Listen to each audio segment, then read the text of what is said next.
Já está ligado. O homem de Deus está perguntando assim, pastor, quanto tempo? Eu falei, não preocupa não, o almoço vai ser servido aqui. Ninguém vai precisar providenciar almoço. Então você fica à vontade. Quanto tempo lá no Senegal? É 1 hora, 2 horas? O pastor de vocês já deu a palavra, então eu estou tranquilo. Está tranquilo. Eu só não vou seguir o ritmo de tempo africano. Em primeiro lugar, eu quero expressar a minha gratidão a Deus pela oportunidade que Ele me concede hoje de estar compartilhando com vocês. Compartilhando algo que eu recebi dele e estou simplesmente passando para vocês. E estive numa igreja em Catanduva e tem um amigo lá, pastor Benones, aí eu deixei uma frase para ele que surgiu em um momento de meditação. Então, por isso que eu estou dizendo para vocês que eu vou passar para vocês aquilo que eu já recebi. Nós sabemos que as Escrituras é a espada do Espírito, certo? Como dizem em Efésios. Então, eu diria aos pastores da igreja, que essa espada, ela só atinge o coração do rebanho quando ela transpassa o coração do pregador. E se ela não transpassar o coração do pregador, jamais ela vai alcançar o coração dos ouvintes, do rebanho. Então, o primeiro alvo é o pregador e depois o rebanho, o pastor e depois o rebanho. Gostaria eu de estar sentado e ao mesmo tempo me ouvir pregar. Porque estou falando de algo que Deus ministrou para mim, mas eu ainda tenho necessidade, em cima disso que eu vou estar pregando para vocês, de melhorar, de crescer e de degustar mais, de uma forma mais profunda, daquilo que eu já comecei a experimentar, ok? Então é mais ou menos uma conversa, um compartilhar daquilo que Deus tem feito na minha vida e creio que há um propósito também para a sua vida nesta manhã, ok? Então, a família já foi apresentada, gostaria só de fazer uma pequena introdução. Nós estamos no campo missionário, continente africano, desde 2003, abril de 2003. Então, 2023, estaremos aí entrando aí na casa dos 20 anos de campo missionário. E, resumindo isso tudo, somente graça de Deus. Somente graça de Deus e nada mais.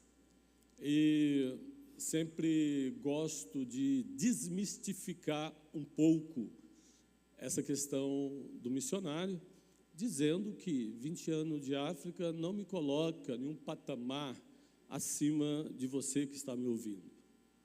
O Basílio aqui tem os mesmos medos, as mesmas crises, as mesmas situações, as mesmas limitações, pode divergir, mas creio que você, assim como eu, tenhamos o ponto de amparo, a âncora, que é a pessoa de Cristo Jesus. E é aí que eu me encontro e a graça dele é suficiente e ela basta para que eu possa, de fato, ultrapassar todas essas questões, ok?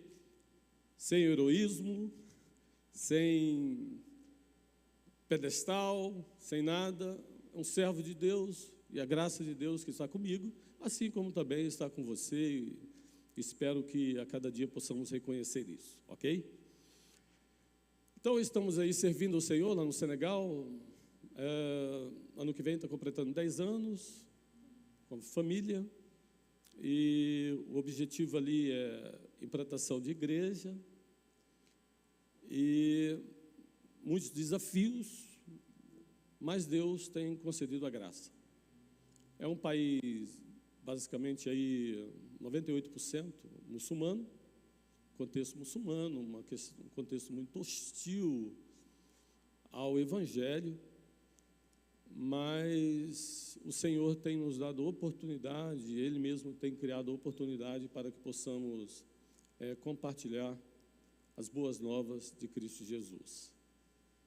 E eu acredito que, na medida que nós formos, espero que eu possa linkar aí, na medida da meditação, algumas questões e com relação ao campo. Porque eu tinha preparado, normalmente as igrejas, de manhã eu apresento um pouco sobre campo, temos uma conversa informal de pergunta e resposta no final, e à noite eu compartilho, faço a pregação. Mas como hoje nós não temos aí disponível esse tempo, mas espero que eu possa fazer esse linkar aí no decorrer da exposição, ok? Eu convido vocês que abram as suas Bíblias no Evangelho de Marcos, capítulo 3. Nós estaremos lendo 3 versículos para a nossa meditação nessa manhã. Evangelho de Marcos, capítulo 3, versículo 13, 14 e 15.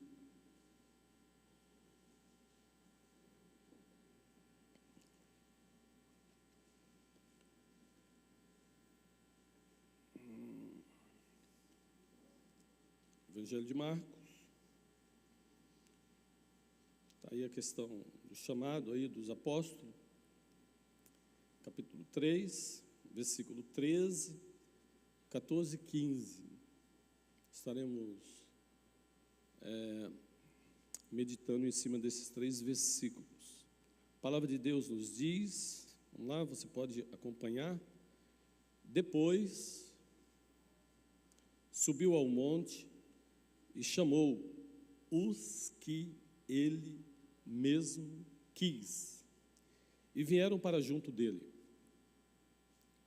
Então, designou 12 para estarem com ele e para os enviar a pregar e a exercer a autoridade de expelir demônios. Amém? Vamos orar? Pai, nós estamos diante da Tua palavra e queremos ouvir da Tua parte aquilo que o Senhor tem para nós nesta manhã. Ajuda-me a expor aquilo que o Senhor mesmo já falou comigo. Também ajuda cada um dos irmãos aqui presente a entender, a compreender a exposição da Tua palavra. E que o Senhor mesmo, ó Deus Espírito Santo, aplique essa palavra no nosso coração e diante das necessidades que temos, particular de cada um, que o Senhor possa trabalhar, transformar e nos conduzir para mais perto de Ti e também a uma vida que de fato expresse a Tua glória em tudo aquilo que fizermos. Essa é a nossa oração, o nosso pedido que fazemos em nome do nosso Senhor e Salvador, Jesus Cristo. Amém? Então eu gostaria de conversar com vocês um pouco nessa manhã sobre o tema, o chamado de Deus e o seu propósito. E, como eu disse para vocês, esses 20 anos de África, de continente africano, começou numa noite de sábado, culto de jovem, e um missionário pregando ali na igreja presbiteriana do Areão, com um grupo de jovens, e mostrando o desafio da seara do Senhor. E de forma bem específica a questão do continente africano. Ali eu sentado, naquela época era jovem. Hoje a quilometragem já está um pouco avançada. E ali estava eu sentado naquele sábado, e aí ele desafiou, mostrou a necessidade do campo missionário. E eu ouvi aquela palavra, eu entendi aquela palavra. E aquela palavra foi, de fato, aplicada no meu coração. E no final daquela programação ali, daquele culto de jovem, ele convidou alguns jovens que ouviram a palavra, que foram tocados, que viessem à frente, que ele gostaria de orar e pedir que Deus continuasse a obra. E ali eu dei os passos, Ele até na frente, ele esteve orando com outros jovens, era um grupo, foi até um grupo grande, e ali foi onde tudo começou, esses 20 anos de continente africano. A mesma coisa também, na mesma igreja, em uma outra conferência missionária, a mesma coisa aconteceu com a minha esposa. E aprove a Deus nos unir, e aí nos enviaram ao campo missionário. Então, de uma noite de sábado, que foi transformada em 20 anos de campo missionário. Nós podemos ver que, de fato, é assim que Deus realiza, é assim que Deus faz. Mas o interessante é que, na época, era o reverendo Jefferson Novaes. Aí eu saí, depois fui no gabinete dele, falei com ele, ele falou, não, Basílio, nós tivemos uma semana missionária aí muito forte, você precisa avaliar aí os seus sentimentos, para ver se realmente isso é ou não é, como que é, tal. Tá bom, pastor, vou ver. Depois eu voltei para ele, voltei no gabinete dele uns 2 meses depois, tal, com a mesma conversa. Aí ele falou, então vamos analisar isso aí, vamos encaminhar. E foi assim que tudo aconteceu. E Deus nos deu a graça de servi-lo durante esse tempo. E exatamente isso, eu gostaria de linkar um pouco a respeito do chamado desses homens, que foram chamados também para servir, para serem enviados a pregar e anunciar as boas novas. E dentro dessa meditação, eu gostaria de dividir ela em 2 pontos, e dentro do primeiro ponto nós vamos encontrar algumas subdivisões, e no segundo ponto também algumas subdivisões, ok? O primeiro, eu gostaria de descrever o chamado de Deus. E o segundo ponto, o propósito do chamado, ok? Então vamos caminhar mais ou menos nessa. Primeira coisa, então, a questão do chamado. Vamos olhar comigo aí no versículo 13. Depois subiu ao monte e chamou os que ele mesmo quis e vieram para junto dele. Então, a partir desse versículo aqui, nós vamos ver a questão do chamado. Vamos descrever, vamos aprender algumas questões. Primeira coisa, depois, se você voltar um pouquinho aí, não vou entrar muito em detalhes do contexto, você vê que Jesus, capítulo 2, Jesus veio aí de uma longa tarefa, aí, discussões com o fariseu a respeito de perdão de pecados, a respeito do sábado, e curando muitos à beira-mar, tudo, e depois de tudo isso, ele se retira, sobe ao monte e chamou. Então, a primeira coisa aqui, nós podemos ver a questão do autor do chamado. O autor do chamado. Jesus subiu ao monte e chamou.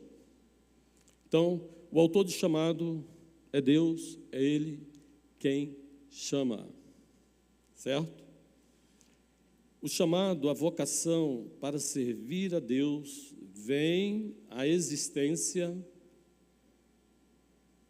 de uma pessoa, vem à existência na vida de uma pessoa a partir do momento que Deus o chama. Exatamente naquela noite de sábado, através das Escrituras, da exposição das Escrituras, e a instrumentalidade do missionário, se chamava Chiquinho, Deus utilizou esses 2 aspectos para convidar e chamar para o ministério. Então, o autor do chamado é Ele. Não existe um auto-chamado, a pessoa se auto-chamar ou se auto-denominar um servo de Deus para sair, para servir como pastor, ministerialmente falando. Mas isso é algo que vem de Deus. Ele coloca parte para algo específico, para servi-lo na pregação, cuidar do rebanho, anunciar as boas novas, de tempo integral. E a frase é única nessa questão. E uma pequena frase, que o servo de Deus diz: Deus me chamou. Então esse é o primeiro ponto. Eu vou ser bem objetivo em alguns pontos, porque tem um ponto, o ponto para mim que é o central, eu gostaria de gastar tempo nele. Então, por isso que eu vou estar passando, vou ser bem resumido nessa descrição. Então, o autor é Deus, vem de Deus, o chamado vem à existência, nasce no coração do servo de Deus, a partir do momento que ele ouve, que Deus fala com ele, e ele responde. Isso nós podemos ver nas Escrituras. Nós podemos ver o chamado dos homens de Deus, Moisés para ir no Egito, Jeremias, Isaías, tudo. E cada um com as suas reações particulares, de forma bem particular e peculiar, né, do servo de Deus. Então, essa é a primeira coisa. Uma segunda coisa dentro dessa descrição do chamado não é somente Deus que chama, mas automaticamente é segundo a vontade dele. Vejamos aí no versículo 13. Depois subiu ao monte e chamou. Então, o autor de chamado é Deus. E a segunda frase, os que ele mesmo quis. Segundo ponto, dentro da descrição do chamado. O chamado é segundo a vontade de Deus. Foi quem ele quis. Isso significa que em Deus existe, Deus tem a sua vontade. Ele tem o querer dele. Certo? E graça a ele por isso. O formato, o padrão do chamado não é segundo o nosso parecer, segundo a nossa vontade, mas é segundo a vontade dele. E quando nós pensamos nisso, os que ele mesmo quis, há um paradoxo muito grande dentro da nossa percepção das pessoas que são habilitadas para o desenvolvimento da obra e daquelas que não são. Por exemplo, esses homens que foram chamados aqui, se montássemos uma comissão de análise de candidato ao ministério, será que eles passariam? Segundo os critérios que define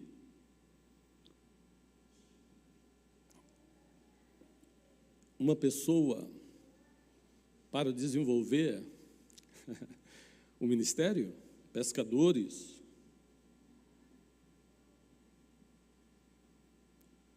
Por exemplo, nós podemos olhar para Moisés, quando Deus o chamou, o Êxodo capítulo 3, e ele se descrevendo, não sei falar, tenho língua pesada, não sou incapaz, tal. Mas Deus, mas sou eu que estou te chamando, eu serei contigo, e quem fez a boca fui eu, e eu que vou te usar. Mas será que segundo o nosso critério, o nosso querer, aquilo que pensamos e aquilo que estabelecemos como critério, será que aprovaria homens como esse? Creio que não. Mas aprove a Deus a chamar. Aprove a Deus a chamar Jeremias, que não passava de uma criança, que não sabia falar, mas Deus falou, fica tranquilo que eu estou contigo. Aprove a Deus chamar esses homens simples, incultos, para estabelecer esse reino que passou todos esses séculos e chegou até os nossos dias. Com um propósito único.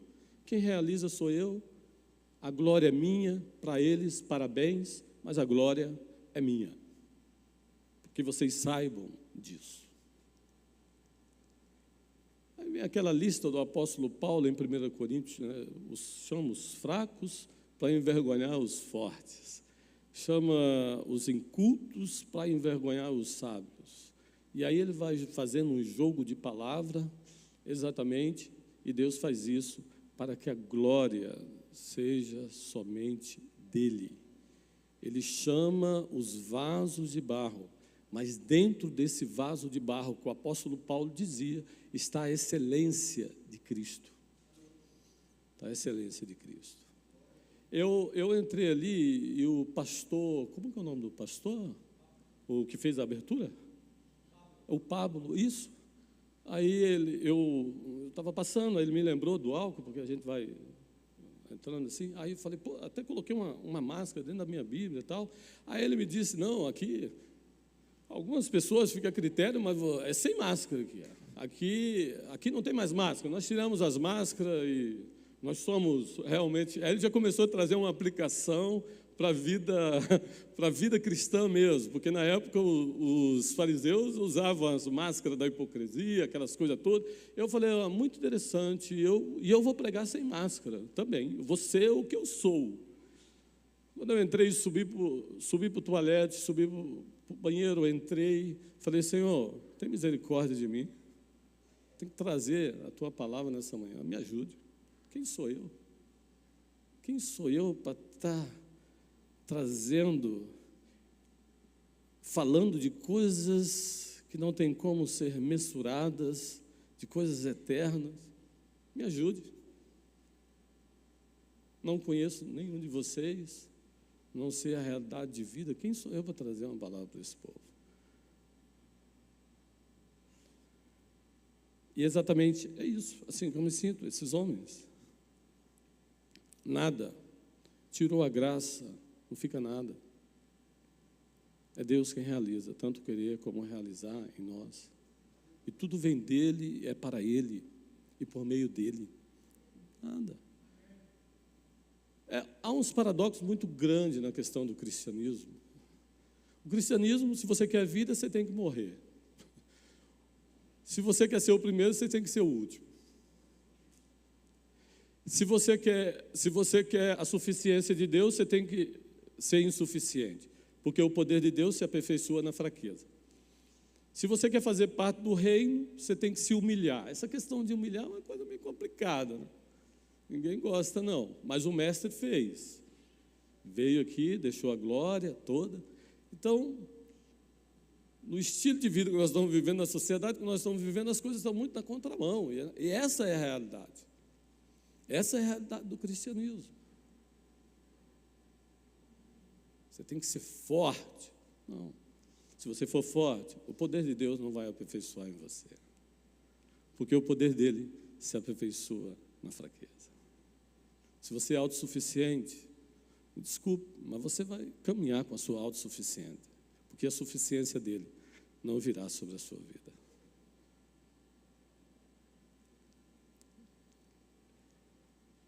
Então, foram homens como esse, e ele realizou.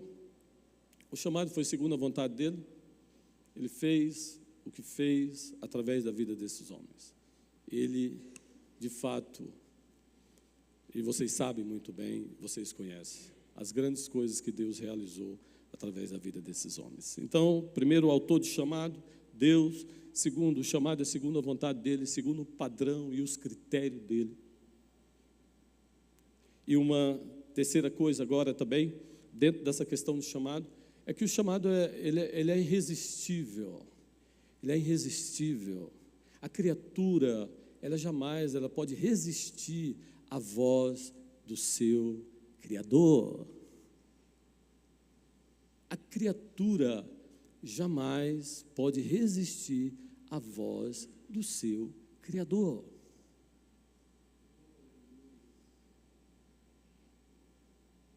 Olha só, versículo 14, o que diz? Não, no versículo 13 mesmo, o autor, ele chamou, foi o que ele mesmo quis, e aí depois vieram para junto dele.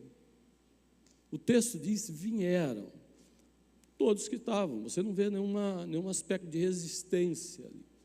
Isso mostra que a voz dele é irresistível. E um dos exemplos que nós podemos citar para ilustrar essa questão da voz de Deus irresistível, que é uma exceção aí entre os apóstolos, entre os discípulos, porque ele não era um cara inculto, um cara conhecedor. O apóstolo Paulo, apóstolo Paulo. Cara criado aos pés de Gamaliel, um doutor da época, um homem célebre em conhecimento, aprendeu muitas coisas e foi discipulado por Gamaliel. Um homem, um cidadão romano, um cara que ele estava no topo do cumprimento da lei. Ele falava, olha, não tem nenhum desses aí que cumpre a lei como eu, como um fariseu. Nenhum deles. E, de repente, Paulo faz um plano, um grande perseguidor dos que estavam no caminho. Foi no sumo sacerdote, pegou uma carta autorizando para que ele pudesse se deslocar até a cidade de Damasco com um objetivo: pegar os cristãos e prender, voltar com eles para Jerusalém e prender, jogar dentro da prisão. Esse era o alvo. Uma perseguição legalizada, porque ele tinha uma carta das autoridades religiosas. Beleza, ele e seus amigos, plano elaborado, tranquilo. E, de repente, no percurso da execução do plano dele, Deus executou o plano dele mesmo, do Senhor.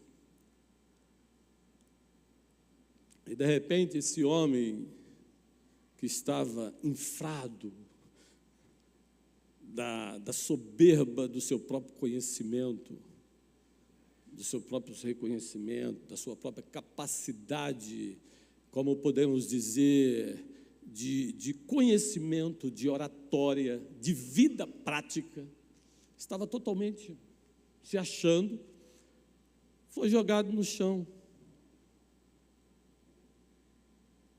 Uma luz, ele relatando esse fato ocorrido no capítulo 22 de Atos, porque o texto do capítulo 9 não traz esse detalhe, que o fato ocorreu ao meio-dia, e uma luz que foi além da luz do sol, veio em cima do sujeito. E o sujeito caiu por terra.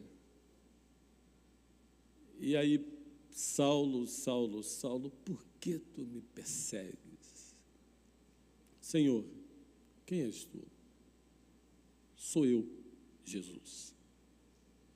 E agora, por isso que eu digo que a voz de Deus é irresistível.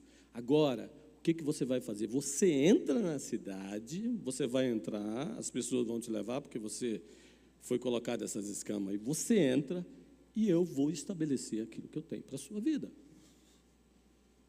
Contactou com Ananias, vai lá, endereço tal, tal, tal. Tem o rapaz esperando lá.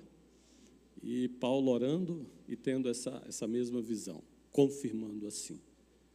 Então, um homem totalmente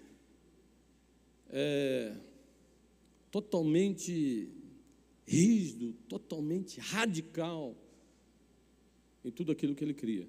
Mas quando ele ouviu a voz, sou eu, Jesus, quem tu persegues. Isso aí, ele foi desinfrado, ele foi esvaziado de tudo do eu, da sua soberba, dos seus altos conhecimentos e de coisa mais.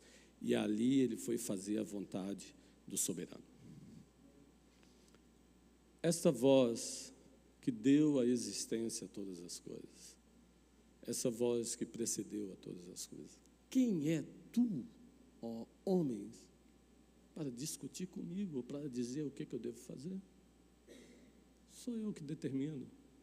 Estabeleci o céu como meu trono e governo todas as coisas. A terra é o estrado dos meus pés, e o céu é o meu trono, e é comigo, e acabou. Então, autor de chamado Deus, segundo a vontade dele, irresistível. Não vou desenvolver esse outro ponto para a gente entrar no ponto, no clímax, na questão que eu quero chamar a atenção, mas o chamado passa por um processo seletivo Ele chamou, vieram para junto dele. Depois vem um termo, designou 12. Então, não foi aquela turma toda que veio, não. Ele designou daquele grupo 12. Designou 12. Então, descrevemos aí autor, segunda vontade, irresistível e o processo seletivo dentro do chamado. Separou um grupo. Esse é o primeiro ponto. Agora, o segundo ponto, o propósito. Por que Deus executou isso? Ele, como autor, ele, como executando a vontade dele, que é falando de forma irresistível e separando esse pequeno grupo. Para que ele fez isso? Aí eu gostaria de chamar a atenção para vocês que quando se trata de trabalho missionário, de trabalho de evangelização, de enviar o missionário, os holofotes, os remarques, as evidências, geralmente está, vá, no ide.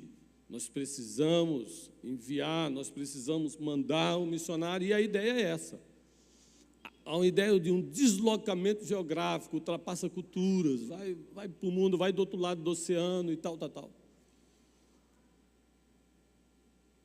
Quando falamos a nível de igreja, a igreja precisa evangelizar, a sociedade está aí, perdida, nós estamos dentro da arca, nós estamos em Cristo, mas quando você olha para fora, há só morte, o mar que nós estamos navegando é um mar de morte. Precisamos olhar, precisamos sair, precisamos evangelizar, porque as pessoas estão morrendo, então precisamos sair.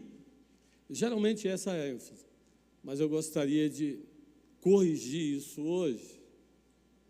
Não é essa a necessidade atual do mundo, não pode nos conduzir a sacrificar algo que é de extrema importância, que é o essencial, que precede o ide, que precede o envio. E aí eu quero mostrar para você o que é isso. Qual é o propósito maior que Jesus chamou esses homens? Ele subiu no monte, ele chamou, segundo a vontade dele, vieram para junto dele, designou os 12. Para quê? Olha a pequena frase, capítulo 14. Então designou 12. Agora escreve isso aí, para estarem com ele. Para estarem com ele. E isso precede o envio. E nós podemos ver isso em todas as Escrituras. A primeira coisa que Deus chama o homem é para desenvolver uma relação com Ele, uma comunhão com Ele. Nós podemos ver isso em Gênesis. Ele preparou um jardim, colocou o homem no jardim, e todos os dias ele passava lá para conversar com o homem. Deus não nos chamou primeiramente para fazer as coisas para Ele, mas Deus nos chamou primeiramente para estar com Ele.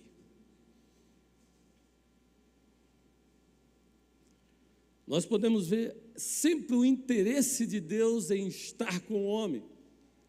Quando saíram do Egito, deserto, tabernaculou, era onde Deus se fazia presente no meio do povo. E a encarnação no Novo Testamento. De forma resumida, existem vários outros pontos dentro desse processo aí da revelação progressiva. Mas não fomos chamados para sermos primeiramente enviados, fomos chamados para estar com Ele. Não fomos chamados primeiramente para fazer as coisas para Ele, mas fomos chamados primeiramente para estar com eles. E esse é aqui que é a questão, estar com Ele. Esses homens ouviram os ensinamentos de Jesus durante esses 3 anos. Esses homens viram os feitos de Jesus durante esses 3 anos. E nesse processo, eles receberam o modelo, o conteúdo, a forma do que eles deveriam fazer quando eles fossem enviados. Se você se sente enviado sem estar, me desculpe, mas saiba que você está se enviando a si mesmo e não o mestre da seara. Porque aqueles que são enviados por ele passam pelo processo de estar com ele. E é isso que eu estou dizendo. Agora, quero fazer exatamente isso. Nesse estar com ele, você recebe. E aí, você transmite. Nesse estar com ele, você vê o comportamento, os atos, a maneira dele viver. Você aprende com ele e você vai imitá-lo. Você passa por um processo de transformação. E se você ler os evangelhos, você vai ver muitas situações nesse estar com ele, que foram trabalhando na vida desses homens, e por isso eles foram o que foram no contexto histórico deles.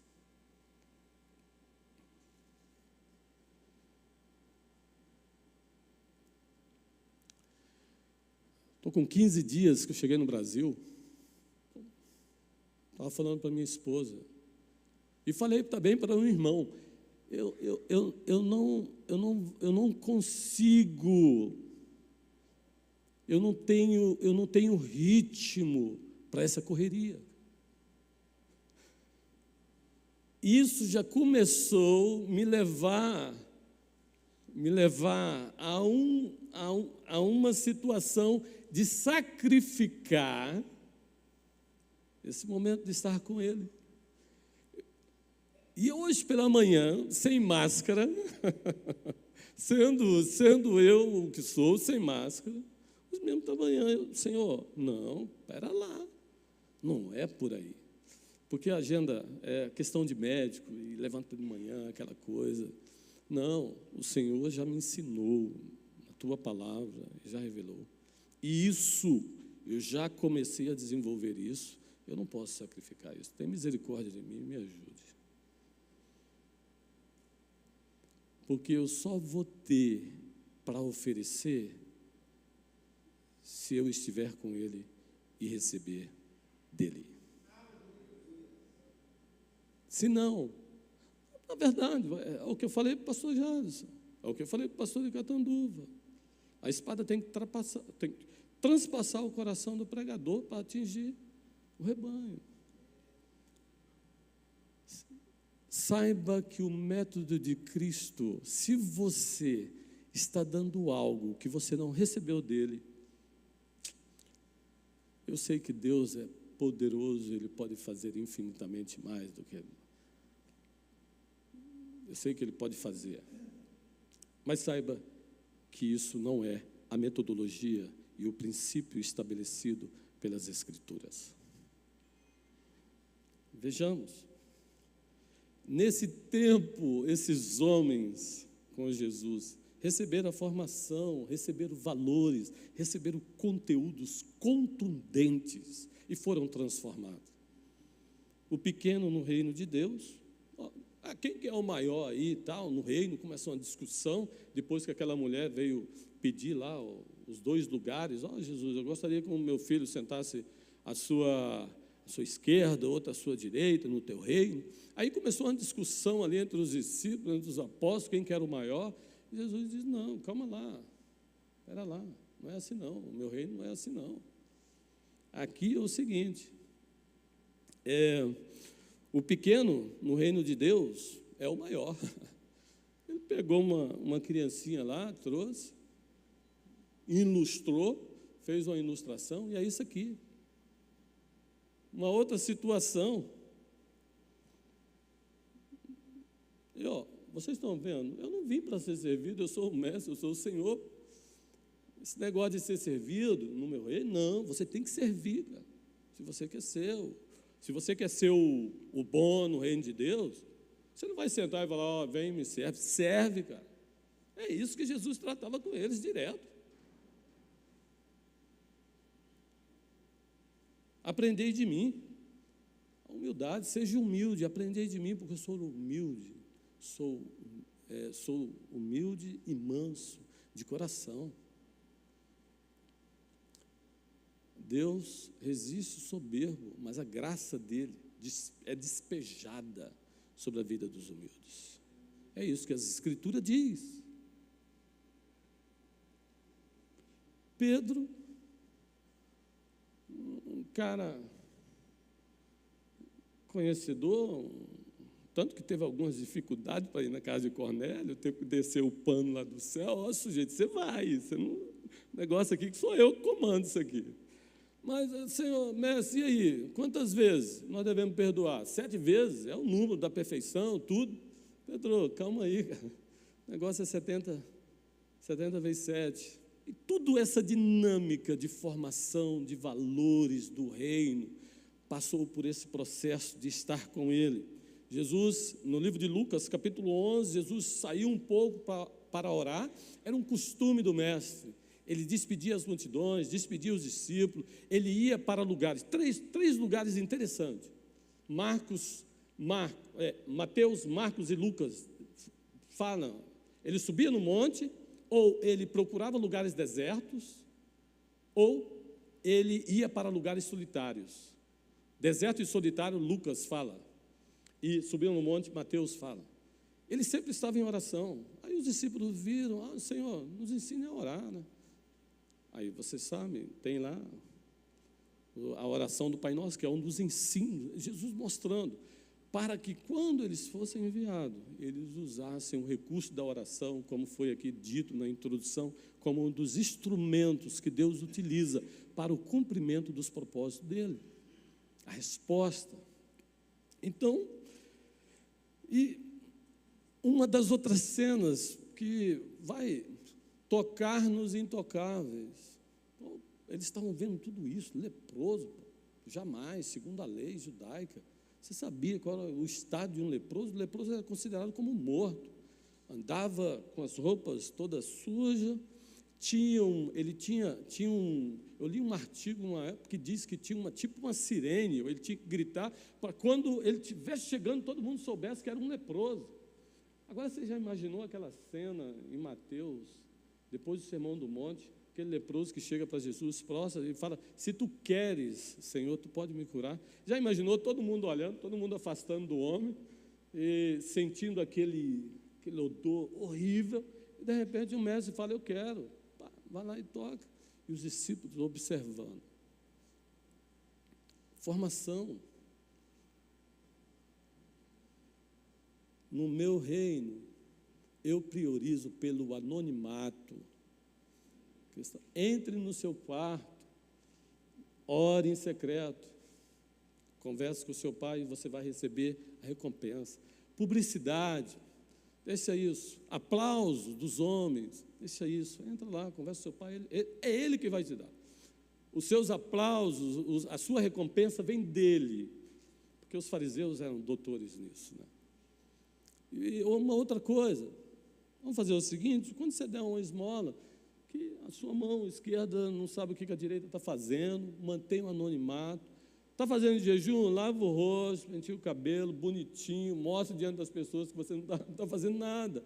Isso tudo é o conteúdo que eles estavam recebendo.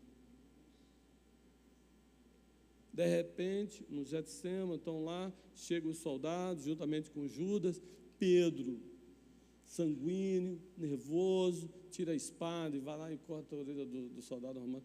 Pedro, guarda essa espada, cara, não é assim, vamos lá, coloca a orelha no cara, vamos devagar. Está lá todo mundo reunido numa ceia, de repente ele pega a bacia, pega a toalha e começa a lavar os pés dos discípulos. E chega em Pedro, não, você não pode fazer isso comigo, tu és o mestre, tu és o Senhor. Não, tu dizes, certo, eu sou. Mas se eu não lavar o seu pé e lavar você, você não tem parte comigo. Ah, não, tudo bem, Senhor, pode lavar até tudo. Serviço, humildade, o mestre, aquele que deu a existência a todas as coisas vieram a existir por meio dele. Ele deixou a sua glória. Esse universo pertence a Ele. Ele deixou tudo, se encarnou e habitou entre nós. Para deixar esse exemplo. Quem sou eu e quem é você para dizer alguma coisa? Não, eu não faço isso. Quem sou eu, quem é você, cara? Diante do Mestre. E aí ele disse, vão e façam a mesma coisa que eu fiz. Pega lá alguns pãezinhos, alguns peixinhos, pede para Deus, multiplica.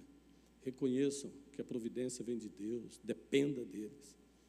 Mostrando para os discípulos. E somente depois disso, que vem a última frase pequenininha, depois disso e várias outras coisas, se você pegar os evangelhos aí, você vai ver.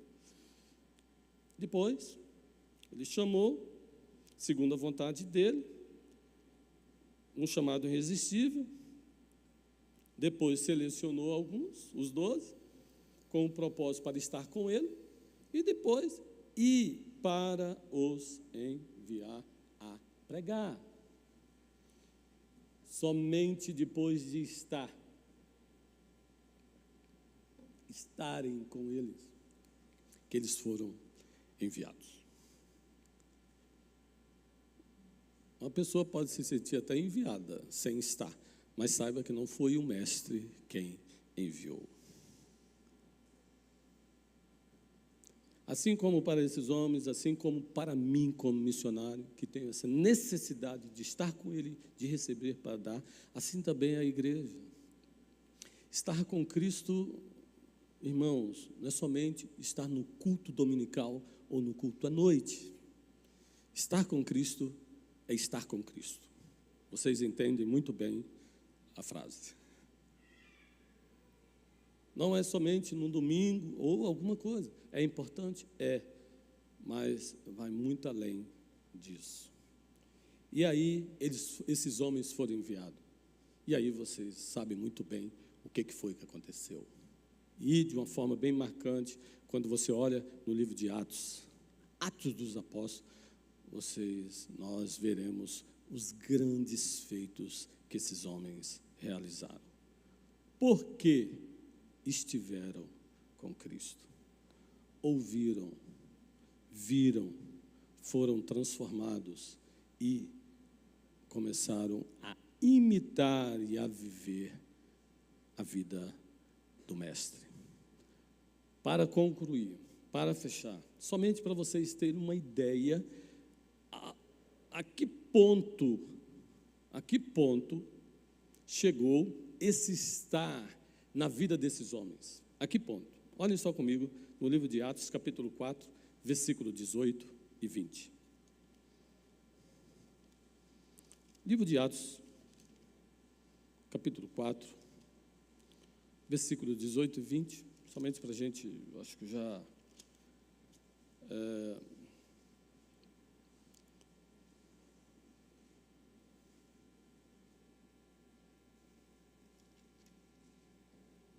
No capítulo 3, fizeram a cura de um coxo, e aí isso gerou um tumulto lá.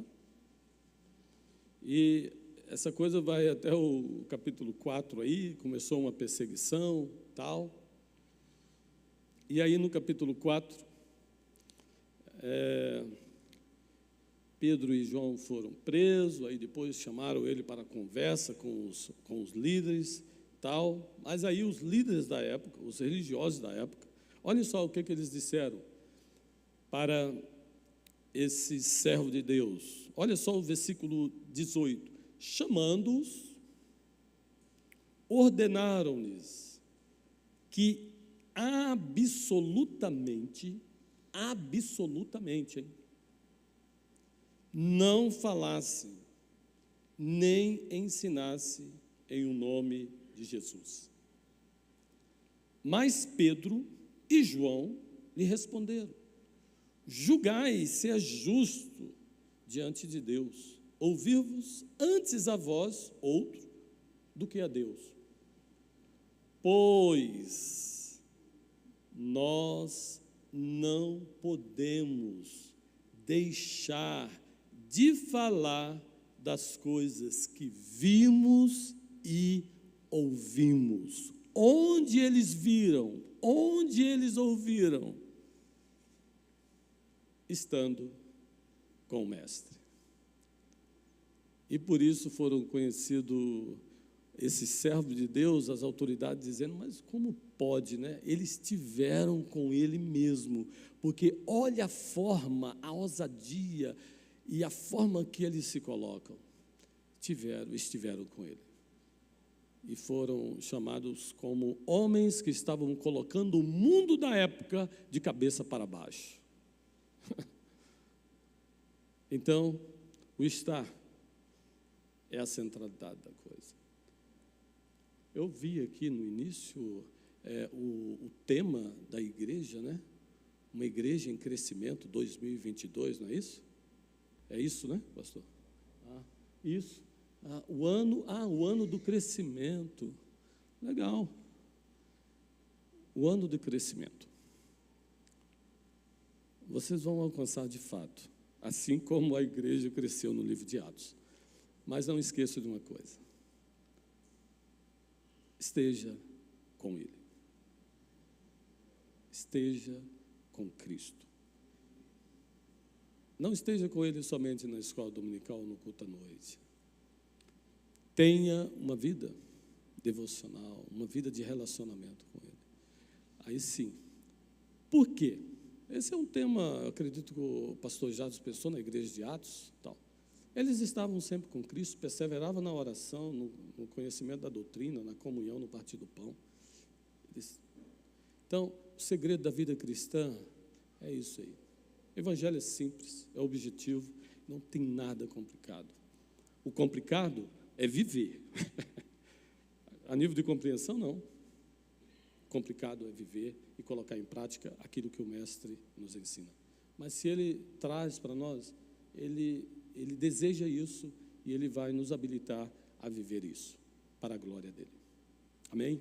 Então, obrigado pela oportunidade, pastor, que Deus abençoe, e que vocês estejam de fato com Cristo, e aí vocês vão experimentar o crescimento para a glória dEle e para a expansão do reino dEle. Amém? Desculpa aí ter tomado muito tempo. Não tomou tempo.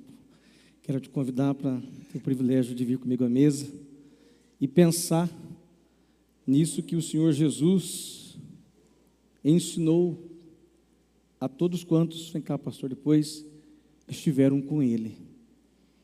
A mesa, a Santa Ceia, é um privilégio de todo aquele que está em Jesus. E, baseado na mensagem que você ouviu nessa manhã, a pergunta que a gente faz, e eu quero fazer a mim, nós temos estado nele? Ou isso aqui é apenas um rito?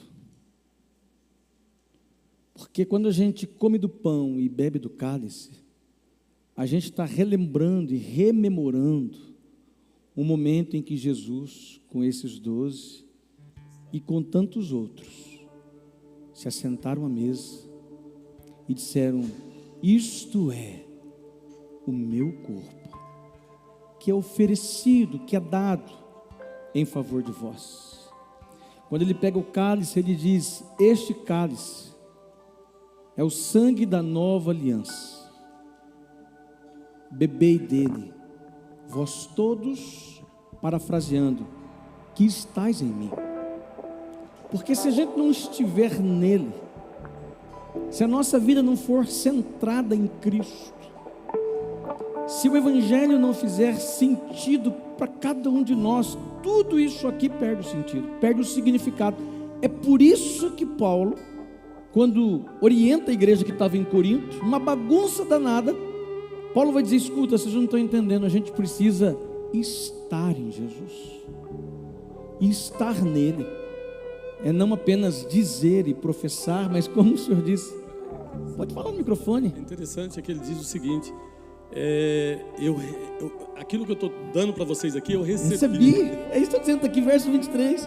Porque eu recebi, porque eu estive, porque eu tive esse relacionamento, porque eu tive essa experiência com Jesus, eu posso entregar a vocês. Porque se eu não recebi, eu não tenho nada para dar. E sabe o que é uma mensagem muito profunda? Eu estava ali anotando, bebendo. Tudo aquilo que a gente tenta oferecer, como o pastor disse, sem estar em Cristo e sem receber dele, é anátema, não serve para nada. Mas quando a gente recebe da parte de Deus, quando a gente entende essa necessidade da nossa permanência nele, quando a gente entende o nosso chamado para este relacionamento com Deus, aí a vida cristã passa a ter sentido. Eu quero convidar a todos aqueles que estiveram, que são membros de uma igreja, que estão em plena comunhão, que um dia publicamente professaram a fé, passaram pelo batismo. Eu quero convidá-los a baixar as vossas cabeças e a orientação de que o próprio Paulo diz, para que a gente não coma e não beba de forma indevida, como disse o pastor, sem máscara, a gente poder dizer: Senhor, tem compaixão de mim, porque aquele que come e bebe sem se autoavaliar, sem se colocar diante de Deus, diz a Bíblia que come e bebe juízo.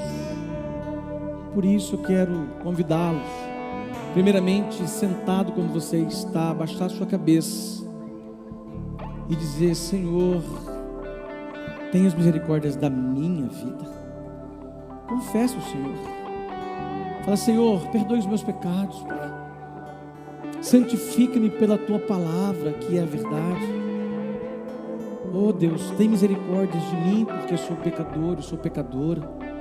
Confesse a Jesus, prepare-se para esse momento. Santa Ceia é momento de renovo, é aliança. É um momento oportuno em que a igreja celebra um novo nascimento em Cristo e por Cristo. É uma declaração de fé, porque quando nós comemos do pão e bebemos do cálice, nós anunciamos, nós vamos, mas primeiro, depois de uma experiência de estar nele. Quero convidar você a orar, a se preparar, uma oração de confissão de pecados, de contrição, de autoavaliação.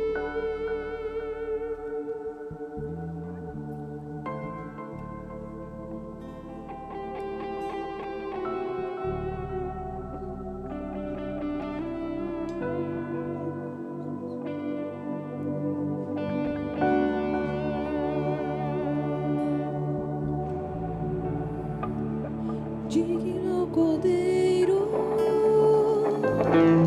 que foi morto, santo, santo Ele é.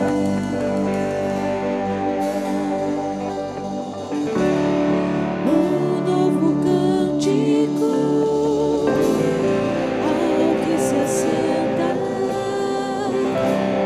sobre o trono do céu.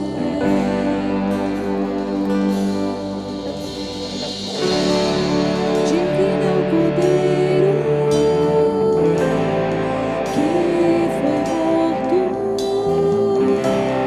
santo, santo Ele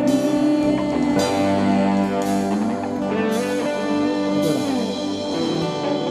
Um novo cântico. Expressamos a nossa gratidão ao Senhor pelo Teu amor expressado de forma exata, de forma completa na pessoa de Cristo Jesus ali na cruz do Calvário. E os efeitos desse sacrifício atingiu o nosso coração, a nossa mente e a nossa alma e nos redimiu. Aquele sangue derramado ali na cruz nos redimiu, nos libertou do estado de escravidão e nos tirou das trevas e nos transportou para a Tua luz. Louvamos ao Senhor por tamanha obra da Tua graça sobre as nossas vidas. E expressamos a nossa gratidão ao Senhor pelo privilégio que temos de estarmos em Cristo e participarmos e nos alimentarmos dele espiritualmente nesse mundo. Amém, Senhor. Pedimos que o Senhor tenha misericórdia de nós, reconhecemos as nossas imperfeições, mas nos aproximamos dessa mesa pela justiça dele, É verdade, Senhor. a justiça de Cristo, com as vestimentas da justiça dele que ele conquistou ali na cruz do Calvário. É assim que nós nos aproximamos, pelos méritos dele.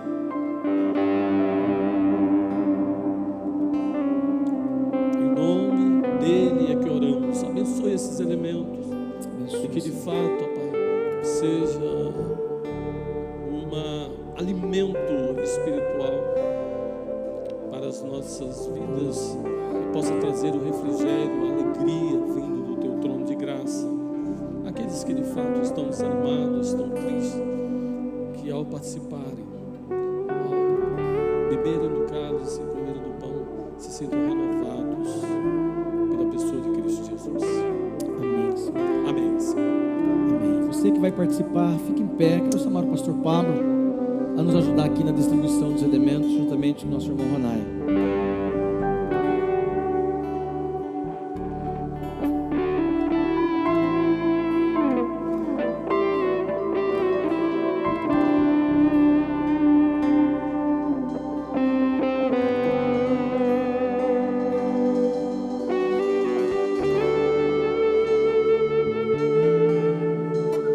Pode ir, Ronai.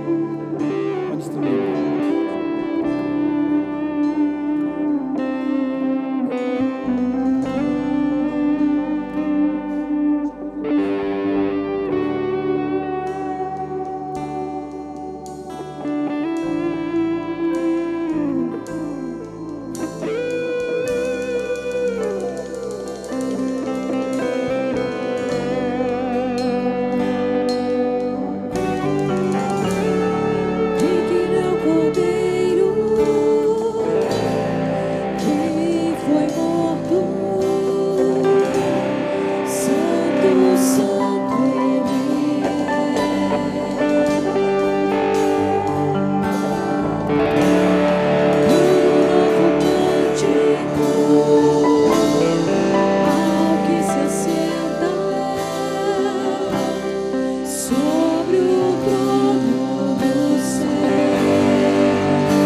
cálice,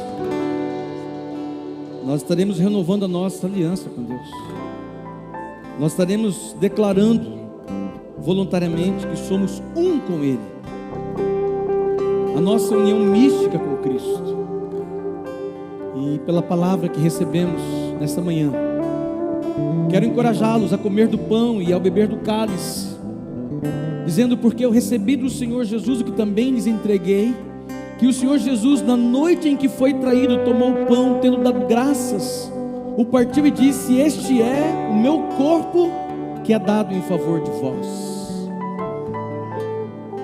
Depois de haver ceado, também tomou o cálice, dizendo: este cálice é a nova aliança no meu sangue, bebei dele todos.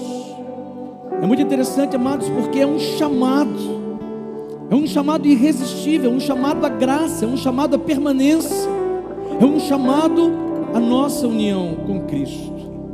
Que Deus possa abençoar você, que ao comer do pão e ao beber do cálice, você possa ser renovado em nome de Jesus, encorajado a ser quem de fato fora chamado para ser filho do Deus vivo em Cristo Jesus. Assim, comamos do pão e bebamos do cálice.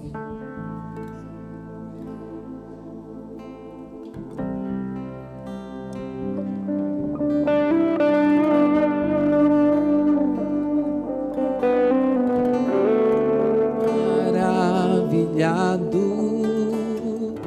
extasiado, eu fico a ouvir teu nome.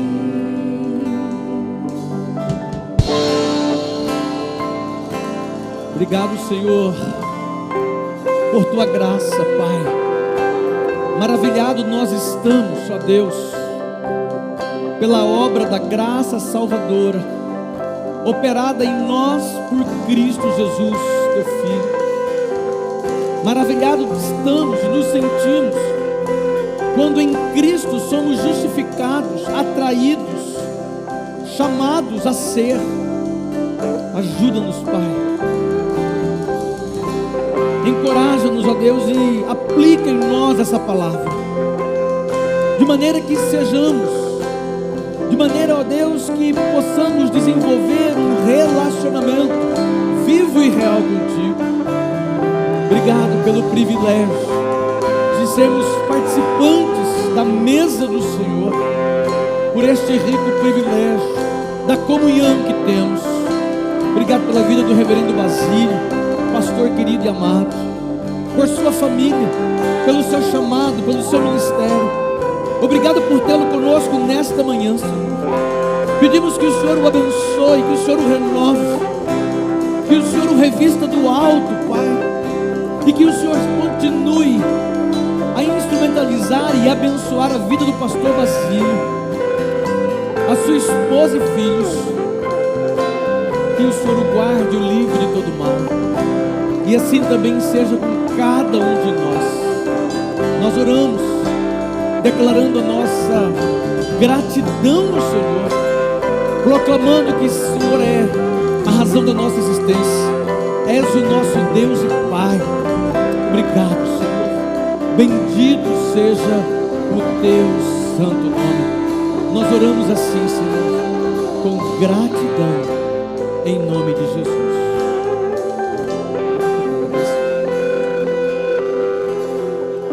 E agora, meus irmãos, que a graça salvadora do nosso Senhor Jesus Cristo, que o amor de Deus Pai, que a comunhão e a consolação e a direção do Santo Espírito esteja sobre a vida de cada um de vocês e sobre todo o povo de Deus, por toda a face da terra, hoje e para todo sempre. Amém. Amém, amém e amém. Podem se assentar, queridos. Pastor,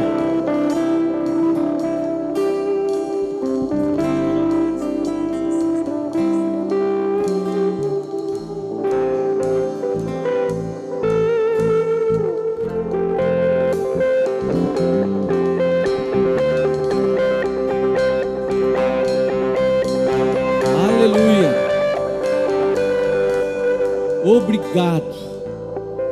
Obrigado por sua presença.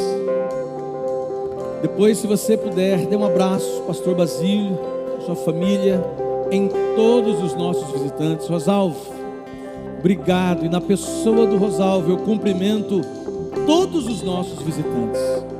O almoço está sendo preparado, já está pronto a ser servido. Os nossos visitantes, atenção, você que nos visita, os nossos visitantes e os idosos tenha preferência. Então você que nos visita pela primeira vez, você é nosso convidado especial para esse almoço, você tenha preferência. Os idosos também tenha preferência. Assim nós nos despedimos, convidando você para o nosso culto no próximo domingo, às 9 horas, a nossa escola bíblica, e às 10 horas, o nosso culto. Que Deus abençoe você. Uma boa e abençoada semana, repleta da paz, da alegria, da presença gloriosa de Deus. Deus abençoe.